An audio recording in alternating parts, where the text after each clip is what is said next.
తెలుగువారి విశ్వవేదిక టీవీ9 వార్దికి స్వాగతం. నేను శ్రీలత. లోక్సభ ఎన్నికల్లో తెలంగాణ కాంగ్రెస్ స్కోర్ ఎంత? రెఫరెండం అన్న కాంగ్రెస్ కు జనం జైకొట్టారా? డబుల్ డిజిట్ స్థానాల్లో గెలుపు సాధ్యమేనా? 6 గ్యారెంటీల అమలుపై ప్రణాళిక ఏంటి? వరి పంట బోనస్ పై ప్రభుత్వం మాట తప్పిందా? ఈ అంశాలపై ఇవాల్టి వార్ది గెస్ట్ టీపీసీసీ అధికార ప్రతినిధి భవానీ రెడ్డితో చర్చిద్దాం. ఎన్ఆర్ఐలు కాల్ చేయాల్సిన నంబర్స్ 914023490015, 914023490016, వాట్సాప్ వీడియో కాల్ చేయాల్సిన నంబర్స్ 8006036036. నమస్కారం భవానీ గారు. నమస్తే శ్రీలత గారు. వరి పంటకు క్వింటాల్కు 500 బోనస్ ఇస్తామన్నారు. మరి కాంగ్రెస్ అయితే ఇప్పుడు సన్న వడ్లకు మాత్రమే బోనస్ ఇస్తామని చెప్పడం ఎలా అర్థం చేసుకోవచ్చు అంటారు? అట్లా ఏం లేదు, డెఫినెట్గా ఇస్తామని చెప్పినప్పుడు ఇస్తాము. అది సన్నొడ్లైనా దొడ్డొడ్లైనా వచ్చే సీజన్ నుంచి డెఫినెట్గా ఇస్తామని ఇవాళ ముఖ్యమంత్రి గారు చెప్పడం జరిగింది. అండ్ అదొకటే కాదు, మిగతా అంశాలు కూడా చాలా ఉన్నాయి. సో అవన్నీ కూడా మాట్లాడదాము. ఎస్, అంటే బీఆర్ఎస్ బహిరంగంగా కామెంట్ చేస్తుంది. హరీష్ రావు గారు చెప్పారు, రైతులను మోసం చేయడమే అని చెప్పేసి ఉంటుంది. అలాగే ధాన్యం కొనుగోలు కూడా సరిగ్గా జరగడం లేదంటున్నారు. దీనిపై మీరు ఏమంటారు? హరీష్ రావు మాట్లాడితే ఇక మళ్ళా నాకు దాని మీద పెద్దగా మాట్లాడి ఇప్పుడు బైండ్స్ చేయాల్సిన అవసరం కాదు. అధికారంలో ఉన్నాం, చాలా సంయమనంతో ముందుకెళ్తాను. ఐ హ్యావ్ టు ఈ టైం వరకల్లా మేము 7149 ఐకేపీ సెంటర్ స్టార్ట్ చేసి 36 లక్షల మెట్రిక్ టన్నుల ధాన్యం కొన్నాం ఆల్రెడీ.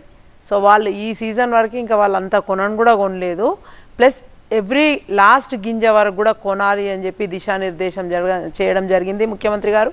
అండ్ కలెక్టర్లకు ఆ బాధ్యత అప్పగించడం జరిగింది.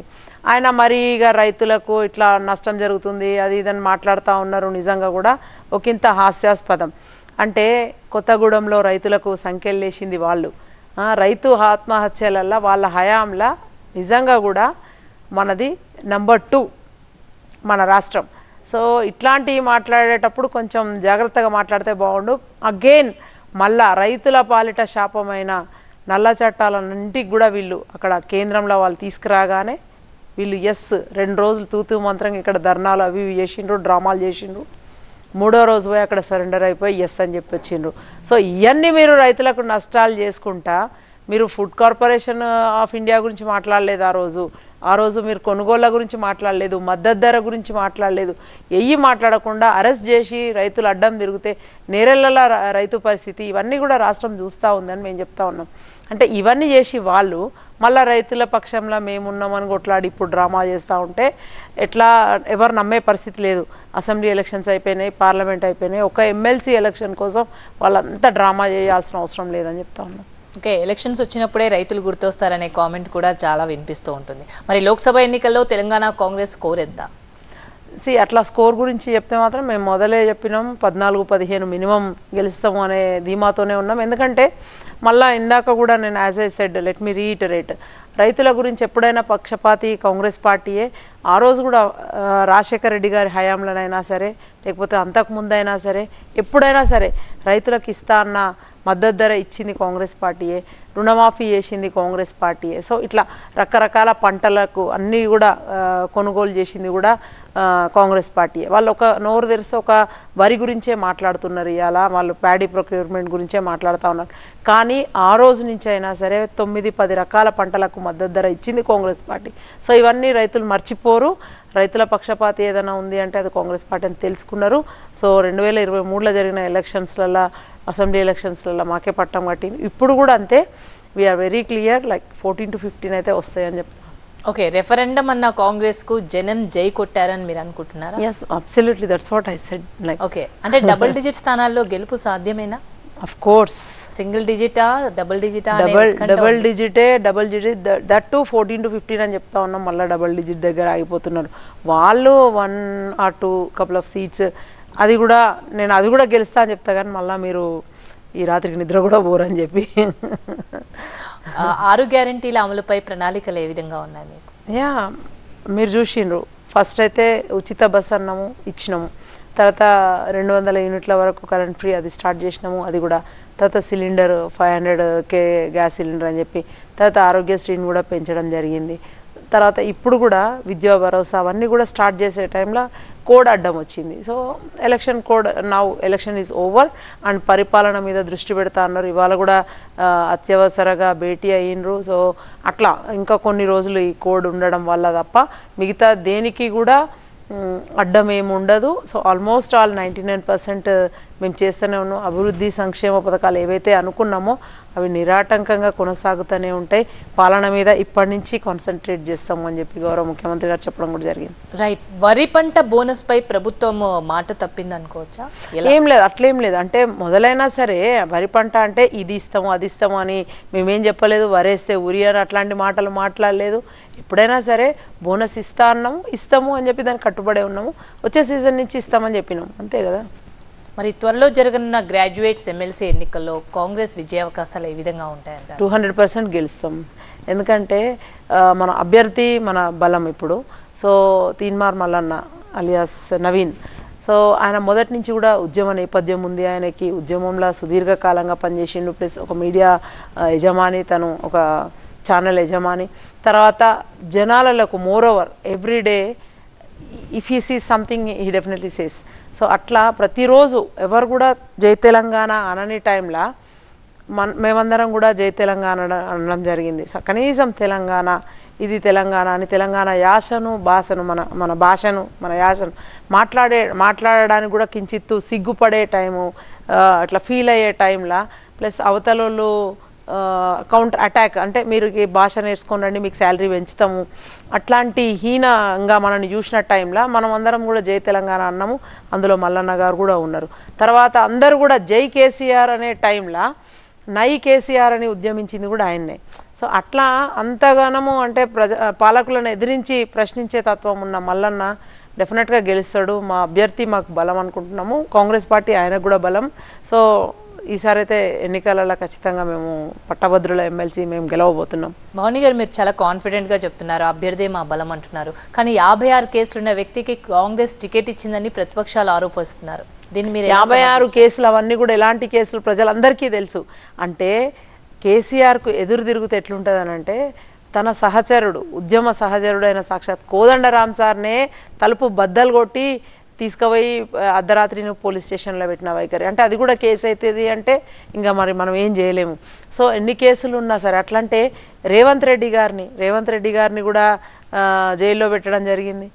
జగన్మోహన్ రెడ్డి గారు కూడా జైలు పోయినరు, 3 సంవత్సరాలు జైల్లో ఉన్నారు.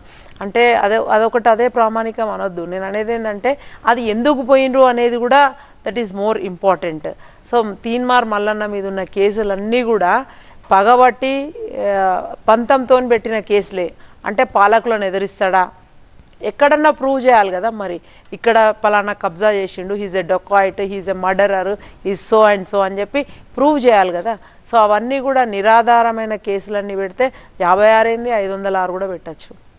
ఓకే, లోక్సభ స్థానాల్లో విజయం సాధిస్తామని ఇటు మీరు చెప్పారు, బీజేపీ వాళ్ళు కూడా అంతే కాన్ఫిడెంట్గా చెప్పారు. డబుల్ డిజిట్ అని ఇద్దరు అంటే బీజేపీ వాళ్ళు గడిచిన ఎన్నికలలో కూడా డబల్ డిజిట్ అన్నారు. They limited to 8. బట్ అక్కడ కొంచెం వాళ్ళు అచీవ్ అయిననే చెప్పచ్చు. ఎందుకంటే 3 నుంచి 8 అనేది అచీవ్మెంటే వాళ్ళకు. ఇక్కడ కూడా అంతే, they are very good. Like if they retain their 4 అనేది మేము కూడా చెప్తా ఉన్నాం. అలా 4 వాళ్ళు కాపాడుకుంటే వాళ్ళు గెలిచినట్టే అని చెప్తా ఉన్నాం. సో ఇవాళ వాళ్ళకి ఆ 4 వచ్చే పరిస్థితి కూడా లేదు. ఎందుకు అలా చెప్తున్నారు? నేను చెప్తా ఉన్నా నేను అదే చెప్తా ఉన్నా. అంటే ఎక్కడనైనా సరే ప్రజలకు ఎంత మంచి చేయాలి అనే ఆలోచన ఉండాలి ప్రభుత్వాలకి. అంటే ఎంతసేపు కూడా ఒకలాంటి నియంతృత్వ ధోరణి, ఒకలాంటి మతతత్వ ధోరణి, అభివృద్ధి సంక్షేమం గురించి ఎక్కడ ఆలోచించలేదు వాళ్ళు. నేను అదే చెప్తా ఉన్నా. గడిచిన 10 ఏళ్ల కాలంలో కూడా బీజేపీ వాళ్ళు ఎంతసేపు 370 తీసుకుంటారు, హిజాబ్ అంటారు, ట్రిపుల్ తలాక్ అంటారు, తర్వాత పటేల్ విగ్రహం అంటారు, రామ మందిరం అంటారు, సప్పట్లు, ఇవే గంటలు కొట్టుడు, ఇది తప్ప ఏ రోజైనా సరే ఇట్లా ఈ పాఠశాలలు పెంచుదాము, ఇక్కడ ఇన్ని కాలేజెస్ ఇద్దాము, అంటే మెరుగైన ప్రజలకు వైద్యం రవాణా అందిద్దాం, ఇట్లాంటివి ఎక్కడ కూడా వాళ్ళు ఆలోచన చేయలేదు. సో ఎంతసేపు డిమానిటైజేషన్, దానివల్ల ఏమైంది, ఈజీ అయింది 2000 నోట్స్ దాచుకోవడం. జిఎస్టీ తీసుకొచ్చి ఇవాళ ఆఖరికి చెప్పిన కదా, ఎరేజర్ దగ్గర నుంచి పాలు, పెరుగు, వాట్ నాట్, మహిళలు వాడే శానిటరీ ప్యాడ్స్ దగ్గరని, అంటే ఇంత దౌర్భాగ్యమైన స్థితికి నెట్టబడినాం మనం అందరం కూడా. అంటే తీయవలసినవి అన్నీ కూడా జిఎస్టీ పరిధిలోకి తీయకుండా, మినహాయింపు ఇవ్వాల్సినవి అన్నీ కూడా జిఎస్టీ పరిధిలోకి తీసుకొచ్చి నిజంగా అల్లకల్లోలం జీడిపి లెవెల్స్ అన్నీ పడిపోయి ఎక్కడ కూడా అంటే తోడ్పాటు, ఈడ రాష్ట్రంగా వీళ్ళు ఫెయిల్ అయినరు, అక్కడ కేంద్రంలో వాళ్ళు ఫెయిల్ అయినరు, ఇద్దరు కూడా మంచి అండర్స్టాండింగ్లో పోయినరు. అది ఇక్కడ బ్రేక్ చేయగలిగినాం. సో అదే ఇదిగా కేంద్రంలో కూడా బ్రేక్ చేయాలనే ఆలోచనతో ఉన్నాం. డెఫినెట్గా ఈసారి కాంగ్రెస్ అధికారంలోకి వస్తుంది. ఏవైతే ఇప్పుడు చెప్పినో వాటికి అతీతంగా పాలన సాగుతుంది అని చెప్తాను. మీరు ఇందాక అంటే త్రిబుల్ తలాక్, ఆర్టికల్ 370, జిఎస్టీ రద్దు, డిమానిటైజేషన్ ఇవన్నీ చేశారు. దీనివల్ల ప్రాబ్లమే వచ్చింది కానీ బెనిఫిట్ ఏమీ లేదంటున్నారు. ఎగ్జాక్ట్లీ. అంటే ఎవరు ఏ సెక్షన్ ఆఫ్ పీపుల్ బెనిఫిట్ అయినరో చెప్పండి. నేనేమంటున్నా అంటే ఎడ్యుకేట్ ద పీపుల్. ఒక యూనివర్సిటీ తీసుకురండి, ఒక మంచి మల్టీనేషనల్ లైక్ హాస్పిటల్ పెట్టండి, అట్లాంటివి ఏమన్నా చేయాలి. మండల కేంద్రాలలో, జిల్లా కేంద్రాలలో మంచి మంచి స్కిల్ డెవలప్మెంట్ సెంటర్స్ పెట్టండి, పిల్లలకు ఉద్యోగాలు ఇవ్వండి, జీవన ప్రమాణం పెంచామని చెప్తా ఉన్నాం. అది కాకుండా ఎంతసేపు అది ఎమోషన్. నేను అనేది రామ మందిరం కట్టుడు తప్పు కాదు, పటేల్ విగ్రహం పెట్టుడు తప్పు కాదు. నీ దగ్గర if you have ample of money and surplus of money పెట్టుకోవచ్చు. ఓ దిక్కు 6,000 కోట్లు అక్కడ పెట్టిందంటే ఒక రాష్ట్రం ఇక్కడ నువ్వు సగం రాష్ట్రాన్ని నడపవచ్చు కదా. అంటే నాకు అదే అనిపిస్తుంది. ఐ ఫీల్ లైక్ 3 పూటలు తిండి పెట్టడం ఇంపార్టెంట్ అని నేను అనుకుంటా. విగ్రహాలు పెట్టి నువ్వు అది చేయడం అది మీరు ఇంపార్టెంట్ అనుకుంటే it's up to you, your perception. But నేను అనేది ఏంటంటే యాంపుల్ ఉన్నప్పుడు, సర్ప్లస్ ఉన్నప్పుడు, ఏం చేయాలో తెలియనప్పుడు, ఇక్కడ మన భాషలో చెప్పాలంటే వెళ్ళి పారినప్పుడు నువ్వేమన్నా ఆటలాడు. అంతేగాని ఇడ ఓ దిక్కు జనాలు అన్నమో రామచంద్ర అంటుంటే, ఉద్యోగాలు లేక యువత అంతా నిర్వీర్యమై రోడ్ల మీద ఇష్టం వచ్చినట్టు తిరిగి గాంజా లిక్కర్కి అలవాటు పడతా ఉంటే, మీరు ఆడ అవన్నీ కడతా ఉంటే doesn't make sense to me అంటున్నా. నాకు అనిపిస్తుంది ఒక్కోసారి. అంటే అందుకనే ప్రజలు కూడా పక్కన పెట్టింది. ఇక్కడ తెలంగాణలో అయితే ఏం చేసినా బీజేపీ వచ్చే పరిస్థితి లేదు. కానీ ఓటింగ్ సరళి చూస్తే బీజేపీ ఓటింగ్ సరళి పర్సంటేజ్ పెరిగింది కదా. ఇక వాళ్ళు అదే చెప్తా ఉన్నా కదా, ఇవే ఎమోషన్స్తోని వాళ్ళు క్యారీ చేస్తూ ఉన్నారు. చూద్దాం. అంటే జనాలు కూడా తక్కువ టైంలోనే రియలైజ్ అవుతారని అనుకుంటా ఉన్నాం. ఇప్పటికి అప్పటి నుంచి అసెంబ్లీ నుంచి లోక్సభ వచ్చే వరకు అయితే మన రాష్ట్రంలోనైతే రివర్స్ అయిందని అనుకుంటాం. 4 అయితే వచ్చే పరిస్థితి యాజ్ ఐ సెడ్ అదైతే ఉండదు. ఇంకా తిమీరి వాళ్ళకేమన్నా 4 కంటే 1-2 ఎక్కువ వచ్చిందంటే రియల్లీ మీరు చెప్పినట్టు లైక్ మేబీ ఎమోషన్స్ అవే జనాలకు నచ్చుతాయేమో అని కూడా అనుకుంటాం. That is the conclusion. ఇంక అంతకుమించి ఏం చేయలేం కదా. వాళ్ళ తలరాతను ఏదో మార్చుదామని మేము అనుకుంటా ఉన్నాము. లేదు మాకు ఇదే బాగుంది, ఇవే బాగున్నాయి, ఈ మతతత్వ ధోరణే బాగుంది, ఇట్లనే కొట్లాడుకుందాము, ఇదే హిజాబ్, ఇదే త్రిపుల్ తలాక్, ఇవే విగ్రహాలు, ఇవే సప్పట్లు, ఇవే గంటలు అంటే it's up to them. Right Bhavani గారు. భవానీ గారు, అప్కీ బార్ 400 పార్ అని చెప్పేసి బీజేపీ అదే స్లోగన్తో లోక్సభ ఎలక్షన్స్లో వెళ్ళింది. మరి జాతీయ స్థాయిలో కాంగ్రెస్కి ఎన్ని సీట్లు వచ్చే అవకాశం ఉందంటారు? నేను చెప్తున్నా కదా, సరిపోయాన్ని గవర్నమెంట్ ఫామ్ చేయడానికి సరిపోయాన్ని సీట్లు వస్తే చాలు మాకు. వాళ్ళు 400 ఎందుకు 420 కావాలని అప్పటి నుంచి అదే చెప్తా ఉన్నా నేను. సో అట్లా భయపెట్టి బెదిరించి అట్లా ఓట్లు సంపాదించుకుంటాం, ఖచ్చితంగా ఏదైనా చేసి గెలుస్తాం అనుకుంటే వాళ్ళ భ్రమ. సో పోయినసారి కూడా అట్లనే చేసి ఒకలాంటి మైండ్ గేమ్ అనమాట అది. వస్తున్నాం అనే ఫీల్ తీసుకొచ్చి అట్లా అని. కానీ ఈసారి నమ్మే పరిస్థితి లేదు. నార్త్లో వాళ్ళు అనుకున్నట్టు ఏం లేదు కాబట్టి సౌత్లో ఏదైనా చేయాలని చెప్పి ఇక్కడ వచ్చి 10-11 సార్లు వాళ్ళ మంత్రులు, ప్రధానమంత్రి కూడా తిరిగిపోవడం జరిగింది. సో అట్లా అంతే తప్ప డెఫినెట్గా ఈసారి మేమైతే ఇండియా కూటమి అధికారంలోకి వస్తుంది. We are going to form the government అని చెప్తా ఉన్నా. ఎందుకు ఇంకా 4 తారీఖు, ఇట్స్ ఓన్లీ 15-20 days కదా. తెలంగాణను కేసీఆర్ అప్పుల పాలు చేశారని కాంగ్రెస్ ఆరోపిస్తుంది. మరి ఎన్నికల గ్యారంటీలను ఎలా అమలు చేస్తారు మీరు? అదే చెప్తా ఉన్నాం కదా, ఆ అప్పులు వాళ్ళు చేసిన డ్యామేజ్ అంతా ఈ 10 ఏళ్ళది మొత్తం మేము సరిదిద్దుతూ it's a challenging task again for us, but we have to do. అంటే ఇంకా మనం అది కూడా చేయలేకపోతే మనం ఇచ్చిన పెద్ద ఆచరణకు సాధ్యంగానే హామీలు ఏం కాదు.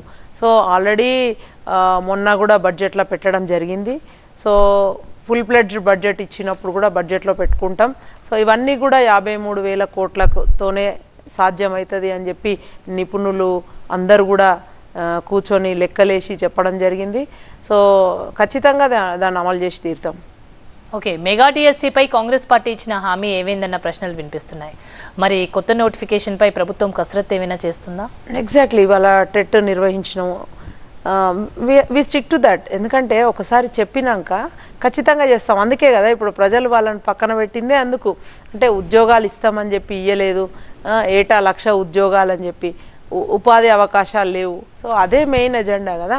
ఇప్పుడు అయిపోయింది after June 4th, once the code is done finished, మనము నోటిఫికేషన్స్ వేయాల్సిందే, ఆల్రెడీ వేసినాం కదా.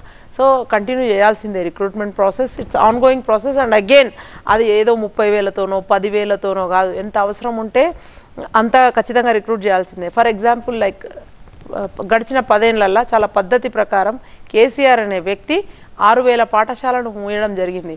బట్ నిన్నటికి నిన్న రేవంత్ రెడ్డి గారు 200 పైచిలకు పాఠశాలలు తిరిగి పునఃప్రారంభించాలని డిసిజన్ తీసుకున్నారు. హౌ గుడ్ ఈజ్ దాట్ చెప్పండి, మీరే చెప్పండి. అండ్ అది కూడా ఆ పాఠశాలల నిర్వహణ కూడా ఇవాళ క్యాబినెట్లో కూడా వాళ్ళు నిర్ణయం తీసుకున్నారు. చాలా చక్కటి నిర్ణయం అది. అమ్మ ఆదర్శ కమిటీల ద్వారా అవి నిర్వహించాలని. అంటే ఇప్పుడు గ్రామాలలో కమిటీలు వేశారనమాట. సో అట్లా వాళ్ళకి అప్పచెప్తే there will be like 5 or 6 people or 10 people in that committee, and they'll make sure that ఆ స్కూల్లో ఉన్న మౌలిక సదుపాయాలన్నీ కరెక్ట్గా ఉన్నాయా, అన్నీ బాగున్నాయా, ఈవెన్ టాయిలెట్స్ కానీ క్లాస్ రూమ్స్ కానీ స్టాఫ్ కానీ అంత కరెక్ట్ ఆన్ టైం ఉంటుందా, అవన్నీ కూడా దే విల్ మానిటర్. అంటే వాళ్ళ పిల్లలు కూడా ఆ స్కూల్లో ఉంటారు, దే విల్ మానిటర్. అంటే చాలా మంచి సంస్కరణలతో ముందుకెళ్తా ఉన్నాం. సో అట్లాంటప్పుడు ఇంకా రిక్రూట్మెంట్ పెరుగుతుంది తప్ప మేము చెప్పిన నెంబర్ కంటే ఇంకా ఇప్పుడు స్కూల్స్ పెరిగినప్పుడు ఆటోమేటిక్గా స్టాఫ్ పెరగాలి కదా. సో అట్లా పెంచుకుంటూనే పోతుంది తప్ప ఇక్కడ ఎక్కడ ఆగే పరిస్థితి లేదు. ఓకే, త్వరలో స్థానిక సంస్థల ఎన్నికలు జరగనున్నాయి. మరి ఈ ఎన్నికల్లో ఎలాంటి వ్యూహాలతో ముందుకెళ్తారు? కాంగ్రెస్ పార్టీ వచ్చిన దగ్గర నుంచి లైన్గా ఎలక్షన్స్ ఫేస్ చేస్తున్నారు లోక్సభ. ఇప్పుడు మేము అదే అనుకుంటున్నాం, కొంచెం గ్యాప్ ఉంటే బాగుండు. అట్లీస్ట్ మనం అనుకున్న అమలు అయినాయి, బట్ ఎక్కడన్నా కొంచెం ఈ టెక్నికాలిటీస్ లైక్ అందరూ అధికారులు అందరూ కూడా ఎలక్షన్ డ్యూటీలలో అటు ఇటు వెళ్ళడం జరిగి ఇంకెక్కడన్నా కూడా 500 సిలిండర్ మాకు రాలేదని కొంతమందికి చిన్న చిన్న కంప్లైంట్స్ అవన్నీ ఉన్నాయి కదా.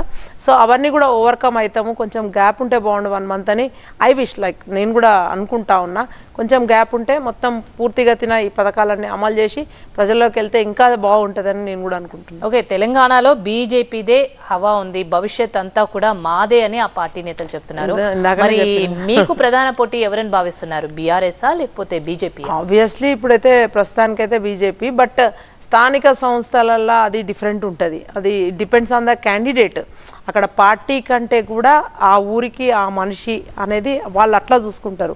పర్సెప్షన్ మారుతుంది. అక్కడ సింబల్తోనే ఏం పని ఉంటుంది, వ్యక్తితోనే ఎక్కువ పని ఉంటుంది. అందుట్లో మళ్ళీ కాంగ్రెస్ అధికారంలో ఉంది అండ్ ఒకంత ప్రతిపక్షంలో వాళ్ళు ఉన్నారు కాబట్టి చెప్పలేం, వాళ్ళకే ఎక్కువ అంటే ఉండొచ్చు ఛాన్స్ మాతో పాటు. బట్ బీజేపీ అనేది అది ఎందుకో నాకు మొదటి నుంచి కూడా మన దగ్గర ఎక్కడుంది అనిపిస్తుంది. There is no BJP in south at all. So అట్లాంటిది మళ్ళీ ఇప్పుడు వచ్చి మొన్నటిదాకా ఓకే పార్లమెంట్ ఎలక్షన్కి వాళ్ళే పోటీ అని చెప్పినాం. ఎగ్జాక్ట్గా మా తర్వాత ఏదైనా నంబరు 1 or 2 seats అంటే వాళ్ళకే అని చెప్తాం. ఎందుకంటే అక్కడ బీఆర్ఎస్కి ఒకటి కూడా వచ్చే పరిస్థితి లేదు. సో అట్లాంటప్పుడు మారుతాయి ఇవన్నీ కూడా స్థానిక సంస్థ. కానీ వాళ్ళు సౌత్లో స్పెషల్ ఫోకస్ పెట్టినట్టు క్లియర్గా కనిపిస్తుంది. కేంద్ర మంత్రి వస్తున్నారు, ప్రధాని వచ్చి ప్రచారం చేస్తున్నారు. ఇప్పుడు local body elections, Lok Sabha elections ఒకెత్తైతే లోకల్ బాడీ ఎలక్షన్స్ మీరు ఇందాక అన్నట్టు ప్రధానంగా అక్కడున్న లోకల్ ఇష్యూస్ని హైలైట్ చేస్తూ వాళ్ళు అది ప్రాబ్లమ్ సార్ట్అవుట్ చేయడం కూడా it's not that much easy. ఎలా మీరు ముందుకు వెళ్ళబోతున్నారు? అది అప్పుడు ఇప్పుడు ఎమ్మెల్యేలు అయితే మన వాళ్ళే ఉన్నారు. రేపు పొద్దున అక్కడ ఉండే వాళ్ళంతా కూడా కాంగ్రెస్ పర్సనాలిటీస్ ఉంటారు. సో ఏదైనా సమస్య వచ్చినా కూడా వాళ్ళు అక్కడ లోకల్ ఉన్న ఆ లీడర్ని నమ్ముకొని అక్కడ they will get the things done. So అట్లాంటప్పుడు ఆ ఊరి సమస్యనే కానీ, ఆ వాడ సమస్యనే కానీ, ఆ మండల సమస్యనే కానీ then and there itself will get solved over there. So అట్లాంటప్పుడు మాకే ఎక్కువ అవకాశాలు ఉంటాయని నేను చెప్తా ఉన్నా. సో ఎవరైనా సరే ఇప్పుడు మీరు టీఆర్ఎస్ పర్సన్ తీసుకొచ్చి ఇక్కడ బీఆర్ఎస్ పర్సన్ కూర్చోబెడితే మాకే ఎక్కువ అవకాశాలు ఉన్నాయని వాళ్ళు చెప్తారు. 5,000 పైన సర్పంచ్లు గెలిచామని వాళ్ళు కూడా చెప్తారు.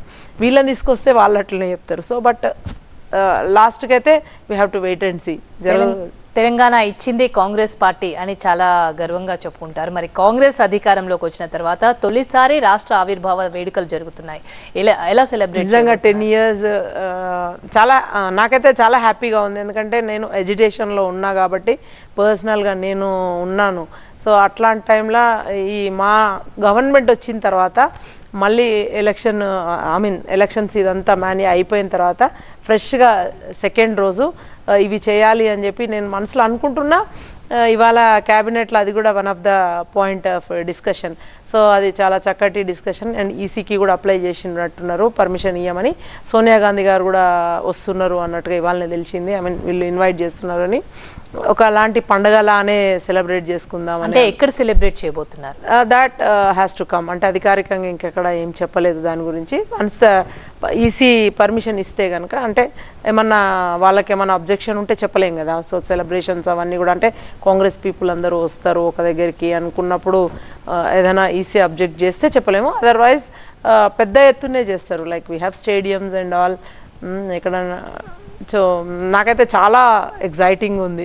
Coming to local body elections, మళ్ళీ ఇప్పుడు ఎలక్షన్స్లో బీజేపీ కూడా గ్రౌండ్ లెవెల్లో వార్డ్ మెంబర్స్ని పెట్టి వార్డ్ స్థాయిలో కూడా బలోపేతం చేస్తున్నామని చెప్పేసి చెప్తున్నారు. మరి కాంగ్రెస్కి అలాంటి వ్యూహం ఏమైనా ఉందా?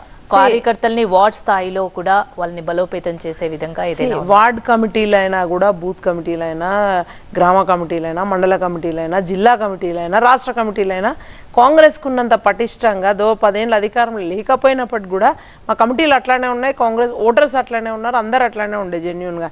సరే కేసీఆర్ మాయ మాటలు నమ్మి ఒకంత అటు సైడ్ మొగ్గు చూపి అటు పోయినరు కొంతకాలం 10 ఏళ్ళు. కానీ బీజేపీకి అయితే అసలే లేదంటున్నారు కదా. వాళ్ళకు బూతే లేదు, బూత్ కమిటీయే లేదు, వార్డే లేదు, వార్డ్ కమిటీయే లేదు. ఇక వాళ్ళు పటిష్టం చేస్తా అంటే ఏమంటారు కదా. సో విల్సి ఇంకా అలా ఉంది అని ఎలా చెప్పగలుగుతారు? ఎందుకంటే 10 years వరకు కూడా బీఆర్ఎస్ అధికారంలో ఉంది, కాంగ్రెస్ ప్రతిపక్షంలో కూడా అంత లేదు. కాంగ్రెస్ ఇక్కడ ఉంది కదా మన రాష్ట్రంలో కానీ, ఉమ్మడి ఆంధ్రప్రదేశ్లో కానీ కాంగ్రెస్ ఉంది. బీజేపీ ఎప్పుడు వచ్చింది మన దగ్గరికి? అసలు ఎప్పుడు కూడా లేదు కదా. అసలు వాళ్ళ పాపం నాకు అదే అనిపిస్తుంది. ఒకప్పుడు 18% ఉండేది వాళ్ళ ఓట్ శాతం, తర్వాత 11%కి పడిపోయినారు, తర్వాత మళ్ళీ ఇప్పుడు పుంజుకున్నారు. నాకు అదే అనిపిస్తుంది. అంటే ఉండాలి అనే కోరుకుంటాం. నేను ఏమనుకుంటా అంటే ప్రతిపక్షం అనేది బలంగా ఉండాలి, ప్రశ్నించే వాళ్ళు ఉండాలి. దెన్ ఓన్లీ అధికార పార్టీకి ఒకంత ఎప్పుడు కూడా సోయి మీద పనిచేస్తారు అని, పనిచేయాలని కూడా అట్లనే అనుకుంటా. బట్ కంప్లీట్గా ఉండొద్దు, జీరోనే అని నేను కూడా అన్నాను. బట్ వాళ్ళ పనితీరు అట్లా ఇక్కడ కష్టం అని చెప్తా ఉన్నాం అంతే. ఓకే, మీరు 6 గ్యారంటీలతో పాటు ఇంకా ఫ్యూచర్లో ఏ విధమైన గ్యారంటీలు అమలు చేయబోతున్నారంటారు? ఇప్పుడు కేంద్రంలో అధికారంలోకి వస్తే మాత్రం ఈ కాంగ్రెస్ పార్టీ ఈ 6 గ్యారంటీలతో పాటు రాష్ట్రంకి మళ్ళీ అదనంగా కూడా మొన్న మేము మేనిఫెస్టోలో పెట్టడం జరిగింది. అంటే విభజన చట్టంలోని హామీలు ఏవైతే ఉన్నాయో అవన్నీ కూడా నెరవేరుస్తామని, తర్వాత మనకి ఇక్కడ ఎయిమ్స్ కానీ, తర్వాత గిరిజన యూనివర్సిటీ కానీ ఇవన్నీ కూడా తీసుకొస్తామని చెప్పి, కారిడార్స్ కానీ, ఎలివేటెడ్ కారిడార్స్ కానీ, నేషనల్ హైవేస్ ఇవన్నీ కూడా మనము మేనిఫెస్టోలో పెట్టడం జరిగింది. సో అవన్నీ కూడా అభివృద్ధి కోసం కాబట్టి అవన్నీ కూడా చేసుకుంటూ ముందుకు పోవాలి. సో సంక్షేమం, అభివృద్ధి రెండు కూడా both eyes for any government. Like అవన్నీ కూడా సమతుల్యం చేసుకుంటూ ముందుకు పోతాం. అంటే ఇప్పుడు విభజన చట్టం గురించి చెప్పారు కాబట్టి 10 years ఆంధ్రప్రదేశ్ అండ్ తెలంగాణకి జాయింట్ హైదరాబాద్ క్యాపిటల్గా ఉండేది. మరి ఆ అంశంపై ఏవైనా నిర్ణయాలు తీసుకున్నారు? మొన్ననే గౌరవ ముఖ్యమంత్రి గారు కూడా చెప్పడం జరిగింది. 2వ తారీఖు తర్వాత మాకు అధికారికంగా వాళ్ళకి ఏమైతే ఇచ్చిండ్రో అవన్నీ కూడా బిల్డింగ్స్, ఇన్ఫ్రా ఏముంటాయి కొన్ని అవి అట్లాంటివన్నీ కూడా స్వాధీనం చేసుకోవాలి అని చెప్పడం జరిగింది. సో అవి చేసుకుంటూ ఉంటారు. I don't think so there will be a big friction in that. మనం తీసేసుకుంటాం. అవన్నీ కూడా మన పరిపాలన సౌలభ్యం కోసం. ఇంకేమన్నా మన ఆఫీసెస్ ఏమన్నా ఉంటే వి నీడ్ బిల్డింగ్స్ కూడా కదా, వాడుకుంటాం అనమాట. అంటే ఇప్పుడు దాకా వాళ్ళు వాడుకుంటున్నాయి, మనం వెళ్ళి మనం కూడా వాడుకుంటాం, మనమే వాడుకుంటాం. ఇప్పుడు జలాలపై, కృష్ణా గోదావరి జలాలపై దాని మీద మొన్నటిదాకా చూసినాం కదా, పెద్ద again this is a big debatable topic. అంటే 10 ఏళ్ళలో వాళ్ళు ఏ రోజు కూడా అట్లా చిత్తశుద్ధితోని పనిచేసిన దాఖలాలు లేవు.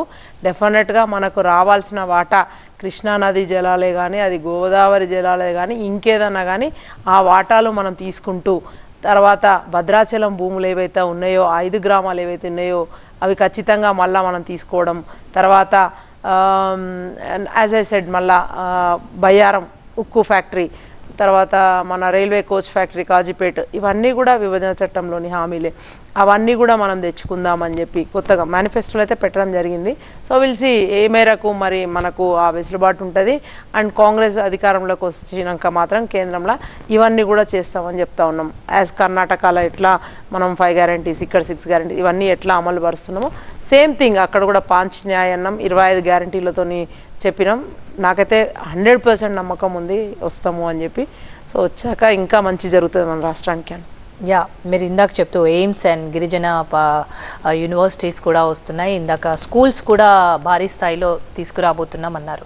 కానీ అన్ఫార్చునేట్లీ ఏ గవర్నమెంట్ వచ్చినా ఈ పార్టీ ఆ పార్టీ అని కాకుండా ఏ గవర్నమెంట్ వచ్చినా విద్యపై హాస్పిటల్స్ పై అంటే వైద్యంపై పెడతాము అంటున్నారు. కానీ బడ్జెట్ అలొకేషన్స్లో మాత్రం 2%, 3% దాటి అలొకేషన్స్ ఇవ్వట్లేదు. కాంగ్రెస్ గవర్నమెంట్లో అలొకేషన్స్ విద్యపై ఎక్కువ పెట్టే అవకాశం ఉందంటారా? డెఫినెట్గా. అండ్ శ్రీలత గారు మీరు చెప్పిన దాంట్లో నేను ఒకటి మాత్రం అంగీకరించాను. మీరు చూసిండ్రా 2004లో కానీ ఎప్పుడైనా సరే రాజశేఖర రెడ్డి గారు ఉన్నప్పుడు ఫీ రీఎంబర్స్మెంట్ అన్నది ఒకటి తీసుకొచ్చినాం, చూసిండ్రా. దానివల్ల ఎంతమంది పిల్లలు ఎంత మంచిగా చదువుకున్నారు. సో డౌన్ టౌన్ పీపుల్ కూడా మంచిగా చదువుకున్నారు. అంటే ఈ 10 ఏళ్ల కాలంలో కేసీఆర్ అండ్ ఫ్యామిలీ కావాల్సుకొని కక్ష కట్టి ఆ ఫీ రీఎంబర్స్మెంట్ని ఆపిండ్రు. దానివల్ల సామాన్యునికి విద్య చాలా దూరం చేసిండ్రు వీళ్ళు. అంటే విద్యను కొనుక్కునే పరిస్థితి తీసుకొచ్చిండ్రు, కల్పించిండ్రు తప్ప వీళ్ళు వాళ్ళ స్కూల్కి వెళ్ళి కానీ కాలేజెస్కి వెళ్ళి కానీ చదువుకునే పరిస్థితి లేకుండా చేసిండ్రు. దానివల్ల ఏమవుతుంది, అక్కడే ఆగిపోతారు. అంటే చదువుకున్న వాళ్ళు ఇప్పుడు యూనివర్సిటీస్లలో కాలేజెస్లలో చదువుకుంటే ఏమవుతుంది, ప్రశ్నించే తత్వం పెరుగుతుంది. సో గవర్నమెంట్ని క్వశ్చన్ చేస్తారు, జాబ్స్ ఎక్కడా అని అడుగుతారు. ఇవన్నీ లేకుండా ఏం చేసిన మొదలే అక్కడే బ్రేక్ వేస్తే అయిపోతుంది కదా అని విద్యను సర్వనాశనం చేసిండు. విద్యను ఎక్కడైతే కుంటుపడేస్తారో అక్కడ ఇంకా ప్రశ్నించే తత్వం ఎక్కడిది, నువ్వు ఉద్యోగాలు అడుగుడు ఎక్కడిది, అధికారికంగా నీకు 30-40 లక్షల మంది టీఎస్పీఎస్సీలో నమోదై ఉన్న ఉద్యోగాలు ఇవ్వకపోతే ఇంకేం అందిస్తారు. సో అట్లా. కానీ మా గవర్నమెంట్ అట్లా కాదు కదా. సో మొదటి నుంచి అయినా సరే అవి మేము తీసుకొచ్చినవి అన్నీ కూడా కంటిన్యూ అవుతూనే ఉంటాయి. ఆ స్కీమ్స్ అన్ని పిల్లలందరూ కూడా చదువుకోవాలి. ఎడ్యుకేషన్ మేక్స్ ద డిఫరెన్స్ అని రేవంత్ రెడ్డి గారు గట్టిగా నమ్మిండ్రు. అందుకని చెప్పి మేనిఫెస్టోలో కూడా మనం మండలానికి ఒక మంచి స్కిల్ సెంటర్ అవి ఓపెన్ చేయాలి, కాలేజెస్ అని చెప్పి, మోడల్ స్కూల్స్, ఇంటర్నేషనల్ స్కూల్స్ అట్లాంటివి ఓపెన్ చేయాలని చెప్పి కూడా అనుకున్నాం. మళ్ళీ అందుట్లో ఇప్పుడు భాగంగానే మూతబడిన వాళ్ళ హయాంలో మూతబడిన పాఠశాలలు కూడా తెరిచే దిశగా ముందుకు పోతున్నామంటే మీరే చెప్పొచ్చు. అంటే సంస్కరణలు ఎట్లా చేస్తాము అనేది. అంటే కాలేజెస్ కూడా నెక్స్ట్ నేను చెప్పిన. సో ఇంకేముంటుంది చెప్పుండి, మనం ఇచ్చేది విద్యా వైద్యం మెరుగైన రవాణా, అది కూడా గవర్నమెంట్ చేయలేకపోతే ఇక మేమే క్వశ్చన్ చేస్తాం అప్పుడు మా రేవంత్ అన్నని. రైట్. మస్తాన్ కువైట్ నుంచి కాల్ చేశారు. మస్తాన్ గారు నమస్తే అండి, మీ క్వశ్చన్ ఏంటో భవానీ గారిని అడగండి.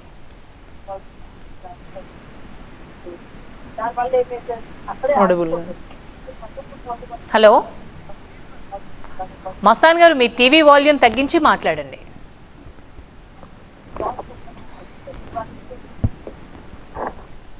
యా, కాల్ కట్ అయినట్టుంది. సో ఫీజ్ రియంబర్స్మెంట్ అనేది చాలా విప్లవాత్మక మార్పు తీసుకొచ్చిందని మీరు ఇందాక చెప్తున్నారు. అయితే అది 10 years నుంచి రావట్లేదు అని అన్నారు. మరి ఎప్పటి నుంచి మీరు అమలు చేయబోతున్నారు? అవన్నీ తీయాలి. ఇప్పుడు దాదాపు 7,000 కోట్ల బకాయిలు ఉన్నట్టున్నాయి. సో నాకు అదే అనిపిస్తుంది. అంటే మరి ఎట్లా ముందుకు పోవాలి దాని మీద, అవన్నీ కూడా ఇంకా టైము మనకు ఆ 3 months పరిపాలన మీద పెట్టినాం. మిగతా 3 months మనం ఇప్పుడు ఎలక్షన్స్ దాని మీద హడావిడిలోనే ఉన్నాం.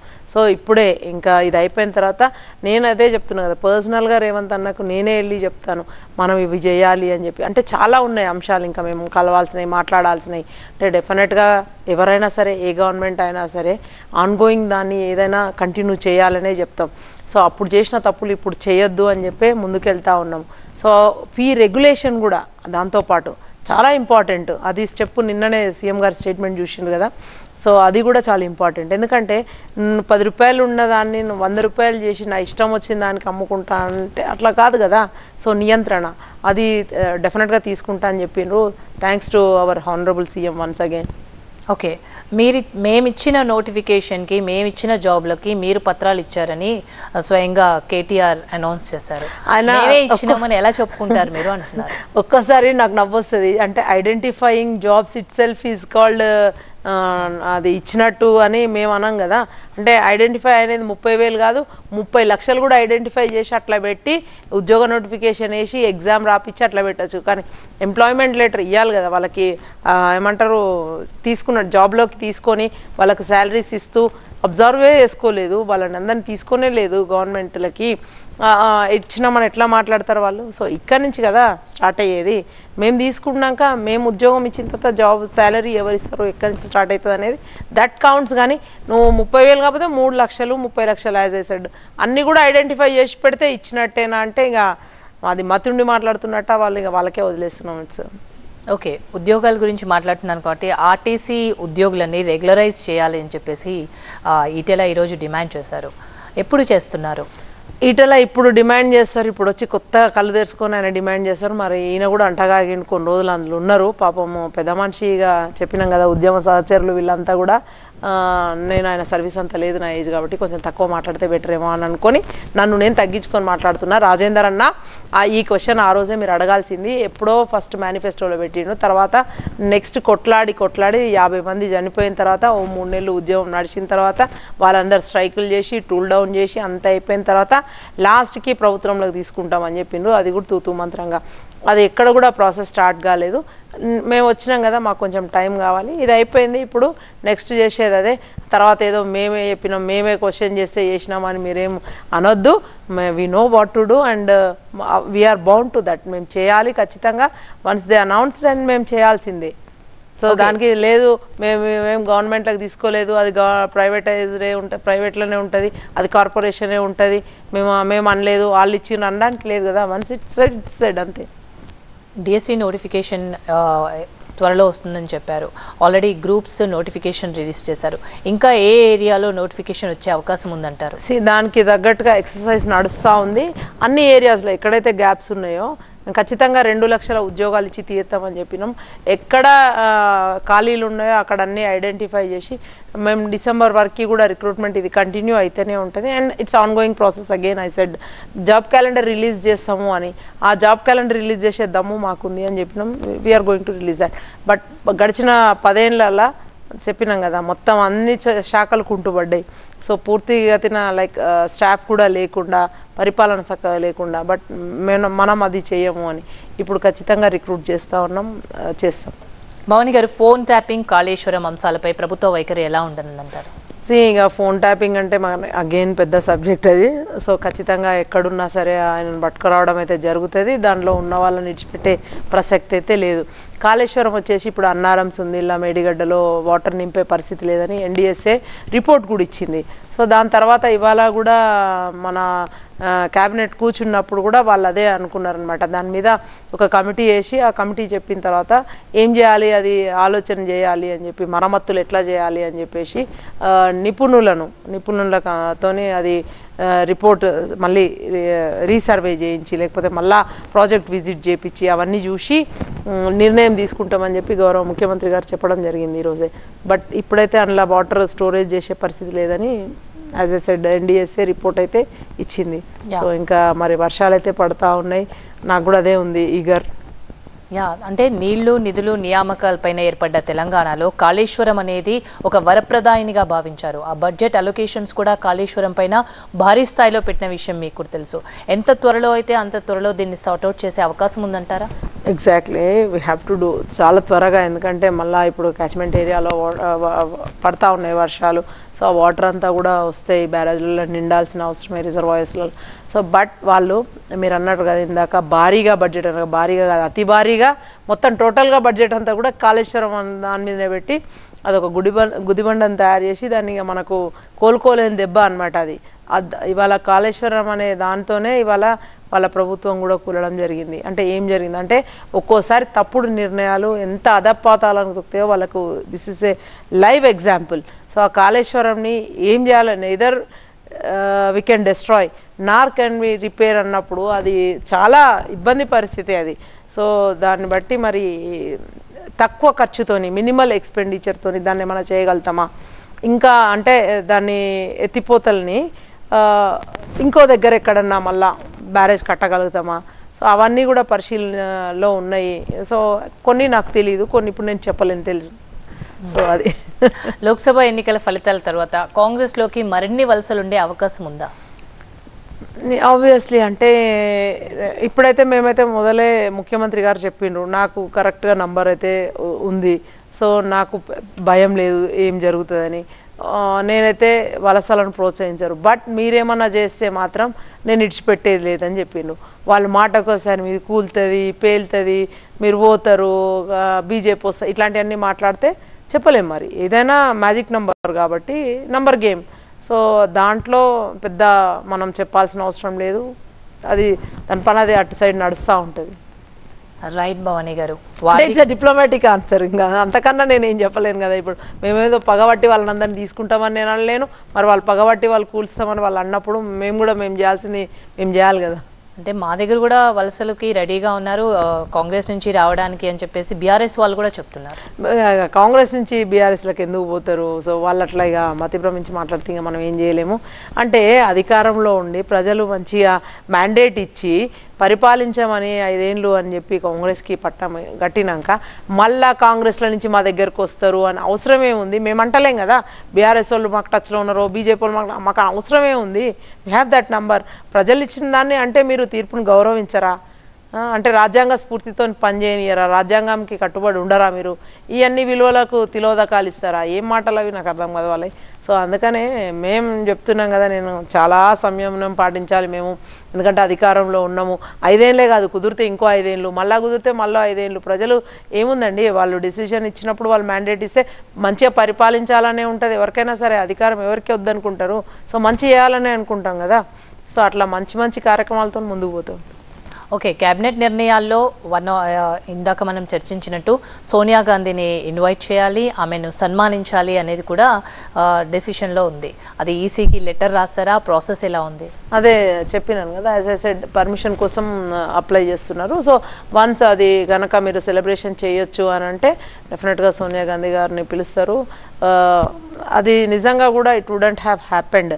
తను ఆ డిసిజన్ ఆ రోజు తీసుకోకపోయి ఉంటే అది కలగానే మిగిలిపోయేది. అంటే ఒక ప్రాంతం వాళ్ళు ఇంత సుదీర్ఘ పోరాటం చేసి మన ప్రాంతం కోసం కొట్లాడినప్పుడు అది ఆ కళను అట్లా సాకారం అయ్యే దిశగా తనే కదా చేసింది. సో ఇష్టము అని చెప్పి తెలంగాణ ఇచ్చిండ్రు. సో తనను ఏం చేసినా తక్కువే అనిపిస్తుంది తనకి నిజంగా. అందుకనే కాంగ్రెస్కి ఈసారి తెలంగాణను కాంగ్రెస్కి ఇచ్చేసి ఒక రకంగా తనకు రిటర్న్ గిఫ్ట్ ఇచ్చినాం సగం వరకు.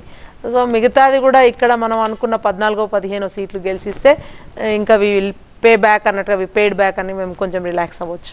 ఓకే, సోనియా గాంధీతో పాటు ఇతర రాష్ట్రాల కాంగ్రెస్ నాయకుల్ని కూడా ఇంకా ఎవరెవరిని ఆహ్వానించబోతున్నారు మీరు? డెఫినెట్గా ఇప్పుడు పండుగ చేసుకుంటున్నాము, మన దగ్గర మన ఇంట్లో పండుగ చేసుకుంటున్నాము అన్నప్పుడు అందరినీ పిలుచుకుంటాం కదా, బంధువులను చుట్టుపక్కల వాళ్ళని అందరినీ పిలుచుకుంటాం కదా. Let them be part of the celebration అని అనుకుంటాం. సో అందరినీ పిలుస్తారు, ఎవరెవరు రాగలుగుతారో వాళ్ళు వస్తారు. బట్ నాకైతే చాలా మీరు అడుగుతున్నట్టుగానే నాకు కూడా చాలా ఎగ్జైటింగ్ ఉంది. ఎప్పుడెప్పుడా June 2 అన్నట్టుగానే ఉంది. Right, thank you so much Bhavani గారు, వార్దికి మీ వాల్యుబుల్ టైంని కేటాయించినందుకు థ్యాంక్స్. Thank you. ఇది ఇవాల్టి వార్ది. చూస్తూనే ఉండండి TV9.